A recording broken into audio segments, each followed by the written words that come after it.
আফগানিস্তানের বিপক্ষে জয়ের পর থেকে অঙ্ক কষতে শুরু করেছে বাংলাদেশ দল কিভাবে সুপার ফোরে যাওয়া যায়। বড় আসরগুলোতে আসলে বাংলাদেশের গল্পটা যেন সব সময় একই রকম থাকে, অন্যের উপর ভরসা করে থাকতে হয়। অথচ হংকং এর বিপক্ষে বড় ব্যবধানে জিততে পারলে কিছুটা স্বস্তিতে থাকতো লিটন কুমার দাসরা, সেটা আর হয়ে ওঠেনি।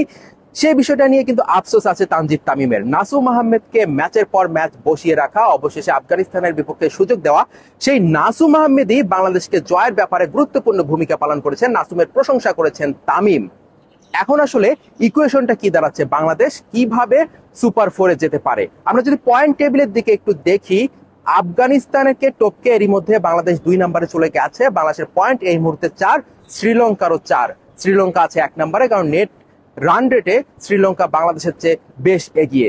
তাহলে আফগানিস্তান শ্রীলঙ্কা ম্যাচের দিকে বাংলাদেশকে তাকিয়ে থাকতে হচ্ছে। আফগানিস্তানকে যদি শ্রীলঙ্কা হারিয়ে দেয়, তাহলে কোনো ধরনের ইকুয়েশন ছাড়াই শ্রীলঙ্কা এবং বাংলাদেশ সুপার ফোরে যাচ্ছে।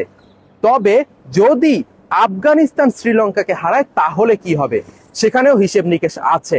আফগানিস্তানের এই মুহূর্তে নেট রান রেট +2.150। আফগানিস্তান শ্রীলঙ্কাকে হারালে আফগানিস্তান সরাসরি চলে যাবে সুপার ফোরে। বাংলাদেশ এবং শ্রীলঙ্কা তখন ইকুয়েশন আসবে। তো সেই ইকুয়েশনে কে এগিয়ে থাকবে সেই বিষয়টাও কিন্তু জটিল হিসেব নিকেশ। বাংলাদেশকে তখন থাকতে হবে তাকিয়ে আফগানিস্তান কত রানে জয় পায় বা কত বল আগে জয় পায়। আফগানিস্তান যদি আগে ব্যাট করে সেক্ষেত্রে 65 রানের বেশি করতে হবে।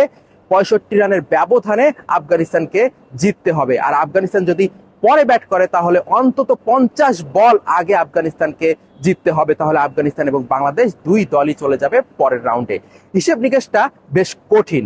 তারপরও প্রবাসী দর্শক যারা আছে তাদের বিশ্বাস বাংলাদেশ পরের রাউন্ডে যাবে, এবং বাংলাদেশ যদি পরের রাউন্ডে যেতে পারে তাহলে আরো 3টা ম্যাচ বেশি খেলতে পারবে।